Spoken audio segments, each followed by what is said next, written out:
compte Twitter de l'équipe du soir, qui joue le plus gros? Est-ce que c'est l'OM? Votez Dave, c'est Paris, c'est Régis. Le patron est demandé. Eric? J'ai bien réfléchi, c'est très compliqué, j'ai entendu les arguments, mais je ne vais pas changer, je dirais 50-50, parce que pour moi, l'OM, oui, Tudor et Marseille veulent cette Coupe de France qu'ils n'ont pas gagnée depuis 89, ils l'ont annoncé un peu partout, ils veulent un trophée, ils ne seront pas champions, le Paris Saint-Germain le sera, donc ils ont une pression quand même chez eux, ils ont perdu quand même le dernier match, je mets un bémol, Vitinha qui vient d'arrêter à faire 20 minutes, Sanchez on le faisait tourner, ils n'ont pas fait comme ils ont pas fait l'impasse. Ils voulaient battre Nice, ils pouvaient prendre la deuxième place. Il faut arrêter de penser, eux ils traversent aussi, peut-être pas une période de flottement, un match sans, mais ils ont quand même des blessés, vous l'avez dit, dont Tavares. Donc après le PSG, c'est vrai que bon, le décor serait un peu abîmé s'ils perdaient là-bas, puisqu'ils les ont pratiquement tout le temps battus. Il y a quand même le Bayern qui arrive, Ney revient, ils ont quand même des arguments. Donc, mais c'est pas le match pour moi. Enfin, c'est un classico, etc. Mais c'est l'OM. Non, vous ralliez plutôt les propos de Dave là. Oui. Dans votre arbitrage, je dis 50-50, mais vous avez plus d'arguments. Non, parce que le Paris Saint-Germain, ça la foutrait mal aussi de perdre. Ils ont cet objectif. Ils se déplacent, le stade sera plein à craquer, et ça va. Puis j'ai peur quand même que le PSG, ils peuvent perdre des joueurs. Petite rectification quand même par rapport à ce que dit Régis. Comment ça? Une petite rectification. Rectification, Régis? Non, mais il faut être précis. L'équipe qui va le mieux, c'est Marseille, c'est celle qui vient de perdre. Et l'équipe qui va le moins bien, c'est le PSG qui reste sur 2 victoires. Tu vois, oui, alors on ne parle que du résultat alors. Alors en l'occurrence, oui. Mais c'est un professeur de si vous me permettez une petite parenthèse, parce que Eric, moi je dis 50-50. Eric et Dave ont parlé de la compo de l'OM face à Nice. C'est gentil, c'est pas une Rolex. Juste ce que je peux vous dire, dimanche j'étais au match Marseille pour la compo. Évidemment, il y a eu des débats après la rencontre. Ce que je peux vous dire, c'est que le président Pablo Longoria était très mécontent de cette compo face à Nice, du 11 de départ aligné. Qu'est-ce qu'il mettait en rogne? Il était pas très satisfait des choix de son coach. Ils sont très proches. Il y a eu débat sur 2-3 joueurs où ils n'étaient pas forcement d'accord. Vous le savez, la Guadia, là, vous avez je sais pas du tout. Dans l'arbitrage du président, oui. Il n'a pas répondu fondamentalement qui joue le plus gros. C'est peut-être qui a le plus à perdre. Est-ce qu'avec cette question-là, qui a le plus à perdre, on a plus Paris ou plus l'OM? Non, moi je trouve que le professeur, il devrait partir à la retraite là déjà. Je sais pas à quel âge il est pour toi, mais 70. Parce que là, le Régis t'a donné un cours magistral déjà. En se gourant sur la dynamique des résultats. Non, déjà si la base est faussée. Je pense que Régis, il dit par exemple, tu vois, il sait très bien qui a gagné ce week-end et qui a perdu. Hein. Tu vas arrêter d'insulter le peuple. Et ensuite. Je pense que tu oublies dans quel monde tu es, en fait. Le Paris Saint-Germain est le club le plus observé de France. L'objectif quoi? L'objectif Coupe de France, pour qui il est le plus important? Réponds à cette question. Si tu gagnes contre Paris, l'objectif Coupe de France, pour lequel des deux clubs est le plus important? Réponds juste ça. Toi, tu crois que la finale est demain? Réponds juste cette question. Qui met le plus dans cette compétition? Mais je peux répondre, moi. Je peux répondre à cette question. Je pense qu'il est plus important pour Paris de gagner et de regagner la Coupe de France que pour Marseille. Mais vous plaisantez ou quoi? Mais tu plaisantes. La saison du PSG, elle va être indexée uniquement sur le Bayern. Vous m'expliquez ça? Mais bien sûr. Parce que si tu perds le Bayern et que tu as perdu la coupe, mais t'as plus rien. Ah oui, là on est sur les signes. La seule question, tout le monde attend le match. Tu demandes à tous les supporters. Personne te parle du match de demain. Tout le monde te parle. J'ai hâte d'être au 14 février. Tu penses que les supporters parisiens, le Classico, ils le foutent à la poubelle? Mais c'est pas ce que je dis. Donc je te dis juste que leur rendez-vous à eux, c'est le 14 février. C'est ça la date qu'ils ont cochée. Tu le sais. Tu le sais. À la limite, Monaco ce week-end, ils s'en foutent un peu. Mais Marseille demain et le Bayern ne s'en foutent pas du tout. Non, mais c'est le Bayern. Crise à l'éducation nationale. Toujours des balles perdues. Crise à l'éducation nationale. Gagner la 120e Coupe de France. Le professeur là, non, attendez, parce que j'ai Bertrand qui est dehors, qui affronte le froid terrible du côté de Marseille. Bertrand, je vous passe la main. Pardonnez-moi, ce soir, le Villepeuple est extrêmement chaud. La première fois que vous avez voulu intervenir, c'était suite à l'intervention de Dominique Sévrac sur Paris, qui a toujours des choses à perdre et qui a le plus à perdre quand il joue contre un club français. Je vous passe la main là, c'est à ce moment-là que vous vouliez intervenir. Hein. Ouais. Vous avez toujours un sens de la relance particulièrement aiguisé, ce qui fait de votre émission un succès depuis tant d'années. Mais pour ce qui est de Dominique Sévrac, on lui reprochera pas son prisme parisiano-parisien. C'est la nature de ce pourquoi il est payé extrêmement cher d'ailleurs aux Parisiens, mais ça me semble être en décalage avec la réalité de l'affiche de demain. On peut lui en vouloir, mais on l'invite aussi à sortir du périphérique parisien. Bertrand, je vous passe, Dominique. J'ai l'impression que vous faites une bonne analyse, mais vous partez d'un mauvais socle. Ça, je connais la tête de mon Dominique. Bertrand, avec tout le respect que j'ai pour toi, et j'en ai beaucoup, encore une fois, c'est une remarque hors sol. Tu lis les 30 qui font le football français, il y a 10 Parisiens dans les 20 premiers. Ça fait 10 ans que tu fais des débats où le centre névralgique du football français, c'est le Paris Saint-Germain. Celui qu'on l'observe, c'est le Paris Saint-Germain. Demain, celui qui sera observé en tant qu'éliminé, si c'est Paris, ça va être Paris, ça va être le cataclysme pour Paris. C'est pas la saison parisienne qui se joue. Évidemment qu'elle se joue davantage contre le Bayern, mais c'est hyper important. Ils vont prendre le feu pendant 3 jours et puis après on se projettera sur le match contre le Bayern. Et si tu vas le Bayern, et ben on sera. Mais si tu as la Coupe de France en plus, si Marseille se fait éliminer, et ben il y aura pas de trophée cette année, une année de plus, donc ça change tout. Ah oui, ça change tout, ça change rien du tout à d'habitude. Non mais la réalité, c'est que la réalité, juste un truc, c'est que les supporters marseillais attendent encore plus ce match que les supporters parisiens. C'est chez eux, ils n'ont qu'une envie, c'est de faire tomber Marseille, de faire tomber Paris. C'est évident. C'est évident. Dans la tête des supporters, tu sais pas de. Les supporters du PSG ne me parlent que du match contre le Bayern. À aucun moment ils m'ont parlé. Mais la plupart, la date qu'ils ont cochée, c'est le 14 février. Attendez, rassurez-moi, on est quand même tous d'accord ici pour dire que le Paris Saint-Germain est une meilleure équipe que l'Olympique de Marseille. Mais ça, c'est encore autre chose.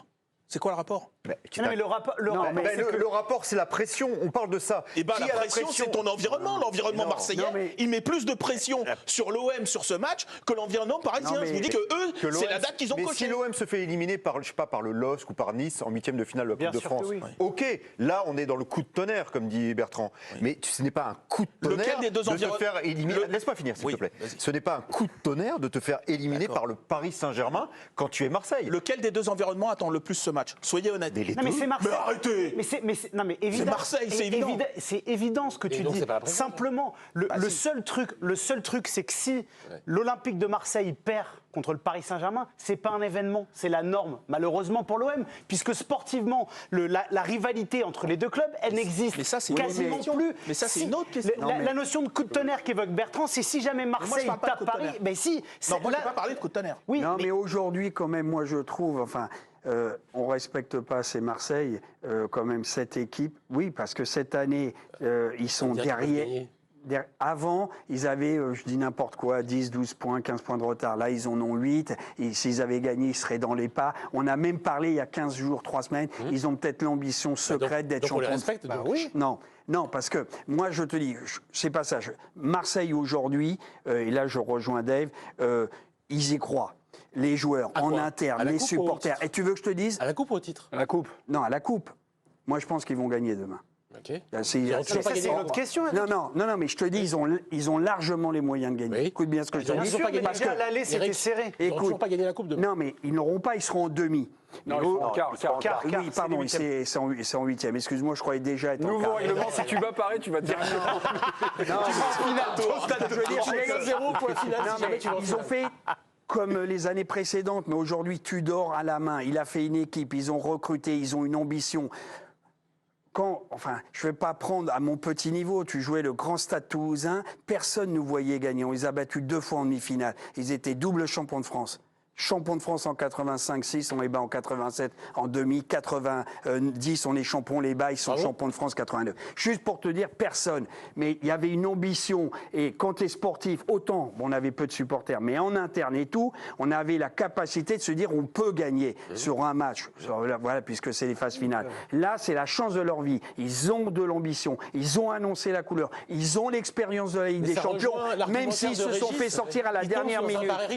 Ils tombent sur un pari fragile. Donc ça rejoint l'argumentaire de Régis qui disait que c'est Paris qui est fragile en ce moment. Non, mais juste une chose. Encore plus à jouer parce que c'est presque un match qui va se situer. Parce que comme le dit, certes, Paris est une meilleure équipe, mais en ce moment, la dynamique, elle est plutôt pour Marseille. Non, mais t'attends qu'une chose aujourd'hui, c'est quand même le Bayern. Arrête de dire ça.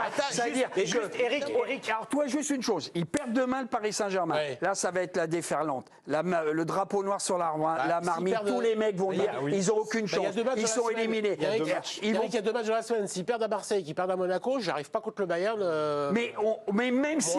Tout le monde, l'environnement, les débatteurs, tout le monde sera pas hyper confiant. Mais t'es démago, qui gagne ou qui gagne pas. Quand tu tires le Bayern, même les années, t'es sûr de rien. Donc arrête de me raconter. Encore moins quand tu fais taper au D'accord, mais arrête de me raconter ton cirque. Le Bayern de Munich, personne, que tu sois premier avec 25 points, tu fais de l'huile, c'est une énorme équipe. Arrête de dire ça. Perdu ou gagné, t'auras peur. Non, tu seras pas sûr devant le Bayern. Parce que j'ai besoin un peu de garantie. Justement. Non, t'auras pas de garantie. Si tu vas à Marseille, tu vas à Monaco, t'auras pas de garantie parce que je te le dis. En fait, on a plus l'émission pendant 15 jours. Attends, ils vont se faire démonter contre le Bayern, en fait, c'est ça? Non, s'ils gagnent, ça sera très serré. Monaco derrière, je te le dis sincèrement, vaut mieux laisser quelques stars au repos. Bien sûr. Parce que si tu fais jouer Messi, et je te le dis, 3 jours, il ne doit pas jouer Monaco. D'accord. Et Ney, en fonction de sa rentrée. Donc, Monaco, ils ne vont pas se balader. Et donc, qui gagne ou qui perd demain à Marseille, qu'est-ce qui se passe Rien. au Bayern? Eh ben c'est peur sur la ville. C'est tout, on le sait depuis le début. Et si cette équipe du Paris Saint-Germain, c'est plus peur sur la ville ou moins peur sur la ville? Arrête de me raconter ton cinéma. Plus grosse ou moins grosse s'ils perdent demain? Répondez. Ils gagnent demain. Est-ce que t'es... Voilà, t'es tranquille devant le Bayern. Là, on est parti sur le débat du Bayern. C'est des trucs qui sont totalement différents. Et juste par rapport à ce que vous dites sur tout le monde attend le Bayern, etc., puisque vous parlez des éléments de langage du côté marseillais. Mais si, tu crois qu'il attend quoi? Que le Bayern? On peut faire tout le débat sur le Bayern. Est-ce qu'on peut juste revenir sur la Coupe de France? Je sais bien que vous ne pensez qu'à la Ligue des Champions et que vous vous moquez de la France et de cette pauvre compétition. Mais si vous manquez le respect à la Coupe de France, vous parlez que du Bayern. Non, c'est vous qui manquez quand tu dis que Marseille, c'est pas grave. Tu parles que de la Ligue des Champions. Contre le foot ce soir, c'est ça. Ça, c'est très bon. Vous respectez pas Marseille, je vous le dis. Giovanni Castaldi. Bien sûr que si. Mais non. On dit qu'ils peuvent gagner la Coupe de France, qu'ils peuvent aller champions de France, on les respecte pas. Je sais pas ce qu'ils vont faire. Excusez-moi, on va tout de suite calmer Dominique Sévrac. Je respecte pas le vestiaire. Parce que c'est le président qui met la poudre au feu et vous mettez votre frère en prison. Non. Le feu aux poudres, pas la poudre au feu, parce que là, on va pas y arriver. Là. Merci beaucoup. Vous êtes en tôle, s'il vous plaît. Giovanni, sereinement, on conclut sereinement. On vous écoute pendant à peu près 3 secondes, c'est le concept. Je vais simplement dire en plus que je trouve que cette année, Christophe Galtier, en conférence de presse, il a maintes fois rappelé que la Coupe de France, c'était très important pour lui et pour le Paris Saint-Germain. Donc arrêtez de penser que la Coupe de France, Paris n'en a rien à foutre. Ouais, va demander à Messi s'il veut le Bayern. Oh, mais arrêtez, j'ai pas le numéro de Messi. Arrêtez de nous avoir des défis. Arrêtez de nous avoir des Marseille. C'est dans la tête de tous les Parisiens. C'est faux. Insupportable. Un petit coucou à Bertrand Latour qui nous attend donc, du côté de Marseille. Joli plan là, je reconnais pas le site. Là, vous êtes où? Vous pouvez nous le dire un petit peu? On fait un petit peu de géographie. C'est à côté du NPA, non? Vous êtes où? Je vais poser la question à Nicolas Chevrillon. On est où, Nicolas? Juste derrière vous, c'est le Pharo. Rien à voir avec le dessinateur, évidemment. Ah, merci beaucoup. Merci Bertrand, on vous embrasse. Embrassez chaleureusement Chex, on se retrouve dans la soirée. À tout de suite.